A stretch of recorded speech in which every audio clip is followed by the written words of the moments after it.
Hello children, I am Ravish Pandey, your English teacher from Lucknow.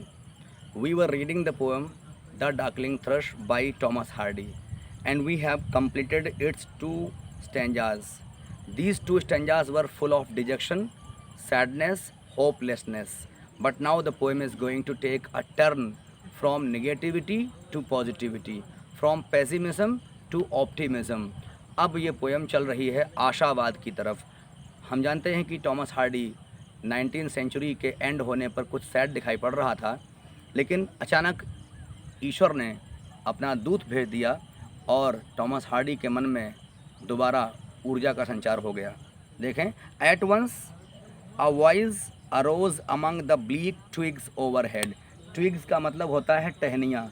ये देख पा रहे होंगे, जो एक पौधा लगा हुआ, इसकी पतली पतली जो टहनियाँ होती, ट्रंक होता है, फिर ब्रांचेस होती, फिर ऊपर की पतली पतली जो डालें होती, इनको ट्विग्स कहते हैं। तो इन्हीं किसी ट्विग में, किसी पतली पतली ट्विग, लिखा है ब्लीक। अभी भी शाम हो गई है, थोड़ा उस टाइम और अधिक शाम हो गई थी, थोड़ा अंधेरा हो गया था। तो ब्लीक का मतलब है अनइंटरेस्टिंग, डिमोरलाइजिंग, मिनाटनस। ओवरहेड, सर के ऊपर, जहाँ वो खड़ा था उसके सर के ऊपर कोई अचानक पक्षी आ करके गाने लग गया। In a full hearted evensong. Evensong means the song which is sung in the evening. जो शाम को गाते हैं, पूजा के टाइम पर जो गीत गाते हैं, भजन करते हैं, वो उनको इवेंट सॉन्ग कहते हैं। फुल हार्टेड मतलब पूरे मन से। Nobody compelled the bird itself selected to sing. उसका ये खुद का अपना सिलेक्शन था, किसी ने कॉम्पल नहीं किया, वो पूरे दिल से पक्षी गा रहा था। जॉय इनलिमिटेड, उसके गाने में बहुत जॉय था। Unlimited joy means suddenly a bird came on the twigs overhead of Thomas Hardy and the bird began to sing joyfully. उसमें बहुत जॉय था और वो शायद इवनिंग सॉन्ग था, शायद वो गॉड की प्रेयर का सॉन्ग था। और था वो कौन? N aged. एज का मतलब old. Age thrush, frail, gaunt and small. Frail means weak, कमज़ोर। गॉन्ट, लीन, LEAN, दुबला पतला। वो पक्षी, हम लोग समझते हैं कि जो जवान हैं उन्हें ही गाने का, नाचने का पूरा अधिकार है। ऐसा कुछ नहीं है। वो पक्षी बूढ़ा है, कद में छोटा है, शरीर से दुबला है, कमज़ोर है, फिर भी आत्मा उड़ेलने को तैयार है और टॉमस हार्डी को रिजुवनेट करवाने के लिए तत्पर है। क्या लिखा था? An aged thrush, frail, gaunt and small, in blast beruffled plume. Beruffled, disordered. हमारे पंखों की, हमारे बालों की, हमारे रोयों की एक दिशा होती है, हवा के झोंके उनको उल्टा कर देते हैं। तो जब वो पक्षी आया था तो हवा के झोंकों से उसके पर तितर बितर हो गए थे। तो ब्लास्ट मतलब हवा के तेज झोंके। स्ट्रॉन्ग गस्ट ऑफ विंड, ये मतलब है ब्लास्ट का। Beruffled, disorder. Plume, feathers, कि वो पक्षी छोटा है, बूढ़ा है, कमज़ोर है और साइज़ में भी कोई बहुत बड़ा नहीं, कोई बहुत ज़्यादा खाते पीते घर का नहीं। इसके बावजूद जॉय है उसके अंदर, जो वो खुद एंजॉय कर रहा है और टॉमस हार्डी को भी दे रहा है। हैड चोजन, यहाँ पर हैड चोजन आपके लिए बहुत इंपॉर्टेंट, इसको कर लीजिए अंडरलाइन।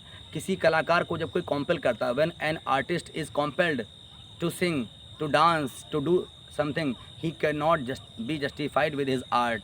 जब तक वो अपने मन से खुद नहीं गाएगा, पूरी तन्मयता से वो परफॉर्मेंस नहीं दे सकता है। तो यहाँ पर अंतर ये है कि इस पक्षी को किसी ने कॉम्पेल नहीं किया है, वो हमारी आपकी तरह तनख्वाह के लिए या पेट के लिए अदाकारी नहीं कर रहा था, वो वफादारी कर रहा था और प्यार से गा रहा था। हैड चोजन यानी ये उसका खुद का अपना सिलेक्शन था, उसने खुद चूज़ किया था, किसी ने कहा नहीं, किसी ने उसको मजबूर नहीं किया। Thus to fling his soul. Fling means उड़ेल देना। वो गा नहीं रहा था, वो अपनी पूरी पूरी आत्मा उड़ेल देने के लिए आतुर था। Upon the growing gloom. Gloom का मतलब अंधकार भी होता है, सैडनेस भी होता है। माहौल में अंधकार आ रहा था और टॉमस हार्डी के मन में बराबर सैडनेस आ रही थी। तो इस सैडनेस को दूर करने के लिए ये पक्षी प्यारा सा गीत गा रहा था। अगला देखते हैं, इसका last stanza. So little cause for carolings. Carolings गाए जाते हैं क्रिसमस के मौके पर, यानी कि जो भक्ति संगीत के गीत होते हैं, हम लोग ढूंढते हैं कि इनको अब क्यों गाएं, जबकि अच्छा काम करने का कोई मुहूर्त नहीं होता है। जब भी आपका मन करे शुरू हो जाइए। So little cause for carolings. Thomas Hardy कहता है कि आखिर कारण क्या था? न तो क्रिसमस आसपास है, न कोई जश्न हो रहा है, न कोई ऐसा माहौल है, फिर ये क्यों गीत गा रहा था? ऑफ सच एक्सटैटिक साउंड, और ये एक्सटैटिक, जॉयफुल। इसके गाने में बहुत जॉय है, बहुत ज़्यादा आनंद है। हम ढूंढ रहे हैं कारण क्या है।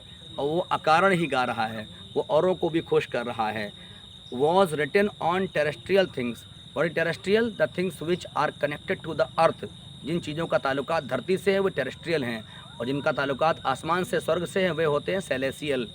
तो कह रहे कि ये आनंद का स्रोत कहाँ था, और था तो कहीं यहीं पृथ्वी पर, शायद हम ढूंढ नहीं पा रहे थे, शायद हम जान नहीं पा रहे थे। अफार और नाई अराउंड, अफार मतलब दूर, नाई मतलब पास, यानी फार एंड नियर, या दूर या पास या कहीं अगल बगल में ही। ये कारण कहाँ था, ये स्रोत कहाँ से मिला इसको, ये इसको माध्यम कहाँ से मिला, हम ढूंढते रह गए, पक्षी जान गया। शायद इसलिए क्योंकि पक्षी बहुत मासूम है और हम लोग मासूम नहीं होते, हम लोग बहुत चालाक हैं, श्रूड हैं, क्लेवर हैं। That's why we are unable to find the source of the joys which the bird has found, and he is feeling the same joy in the mind of Thomas Hardy also. That I could think there trembled through, trembled का मतलब eco करने से है, कांपने से नहीं है। His happy good night air, air का मतलब ट्यून से है, जिस ट्यून में कोई अकम्पनीमेंट, कोई संगत वाला गाना, किसी ने कोई म्यूजिकल इंस्ट्रूमेंट नहीं प्ले किया, वो खाली गीत चल रहा था। तो क्या लिखा था, that I could think there trembled through his happy good night air, यानी उसने उस नाइट को हैप्पी में कन्वर्ट कर दिया। जो नाइट अभी कुछ समय पहले टॉमस हार्डी के लिए सैड थी, वो हैप्पीनेस में बदल गई। उस पक्षी ने माहौल में इतना खुशियाँ बिखेर दिया कि वो गुड नाइट वाला हो गया, मतलब कि गीत सुनो, अपने घर जाओ, सो जाओ। तो इस तरह से माहौल में खुशियाँ व्याप्त हो गई। सम ब्लेस्ड होप, मैंने अनुमान लगाया कि शायद इस पक्षी की कोई होप होगी, इसने मन में कोई आशा रखी होगी और गॉड ने उसको ब्लेस कर दिया होगा। तो जब तक सांस है तब तक आस है ना। हारिए न हिम्मत, बिसारिए न राम, बी होपफुल, हमेशा ऑप्टिमिस्टिक रहिए। तो कहते हैं कि शायद इस पक्षी के मन में कोई उम्मीद हो जो पूरी हो गई हो, इसलिए वो उसी उम्मीद के पूरा होने के चक्कर में बहुत खुश है और गीत गा रहा है। Whereof he knew and I was unaware of, मैं अनअवेयर था, मुझे नहीं मालूम था क्या कि आशाएं कैसे पूरी होती, आशाओं को कैसे ज़िंदा रखा जाता है, कैसे अपने अंदर की एनर्जी को हम ज़िंदा रख सकते हैं, और कैसे इन स्रोतों को, इन सोर्सेस को ढूंढा जाए। जो खुशियाँ हमारे आसपास छोटी मोटी बिखरी पड़ी हैं, हम उन्हें कैपिटलाइज़ नहीं कर पाते, हम उन्हें पहचान नहीं पाते और दूसरों को देख के जला करते हैं। इस पक्षी ने कोई हेट्रेड, कोई जेलसी नहीं पाली, खुद भी मज़े में रहा और जाने कहाँ से वो ढूंढ लाया खुशियों का स्रोत, खुद भी मस्त हुआ और पोइट को भी बहुत ही जॉयफुल माहौल में छोड़ गया।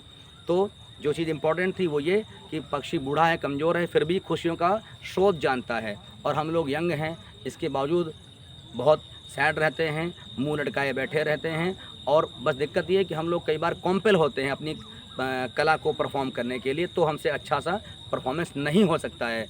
और ये बर्ड स्वच्छंद गा रहा था, इसलिए अच्छा हुआ।